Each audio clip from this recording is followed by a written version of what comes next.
SSP waste Tariq इलाही मस्तूई की आदत जो मिसाल भी है और हौसला भी। कराची अब्दुल करीम कोराई जिला वेस्ट कराची में अमन अमान की निगरानी के दौरान पेश आने वाला एक मुख्तसर मगर मानी खेज वाक़या इस अमर की रोशन मिसाल बन गया कि असल क़यादत वही होती है जो अपने मातहतों के हौसले बुलंद करे और इनके ख्वाबों की कदर करे। SSP वेस्ट तारिक इलाही मस्तूई की जानब से एक लेडी कांस्टेबल की हौसला अफजाई ने पुलिस फोर्स के अंदर एक मुस्बत पैगाम को तक़वियत दी है। ज़राए के मुताबिक SSP वेस्ट हस्बे मामूल रात गए मुख्तलिफ इलाकों के अचानक दौरे पर थे कि ताकि ड्यूटी पर मौजूद एहलकारों की कारकर्दगी का जायजा लिया जा सके। एक चेकिंग पॉइंट पर उन्होंने देखा कि एक लेडी कांस्टेबल निहायत मुस्तादी, एतमाद और पेशा वाराना महारत के साथ अपने फराइज सर अंजाम दे रही है।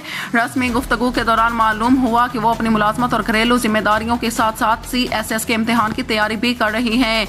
ये सुनकर SSP वेस्ट ने इनके अज़म को सराहा और हौसला अफजाई करते हुए दरियाफ्त किया कि वो इतनी मसरूफियात के बावजूद तैयारी कैसे जारी रखे हुए हैं। लेडी कांस्टेबल का जवाब मुख्तसर मगर पुर असर था, सर ख्वाब बड़े हों तो वक्त निकालना पड़ता है। एनी शाहिदीन के मुताबिक ये जुमला सुनकर SSP तारिक इलाही मस्तूई ने मुस्कुराते हुए इन्हें दुआ दी और कहा कि मेहनत, नज़्म और मुस्तकिल मिजाजी कामयाबी की बुनियाद होते हैं। उन्होंने इस अज़म को न सिर्फ सराहा बल्कि दीगर एहलकारों के लिए भी इसे एक मिसाल करार दिया।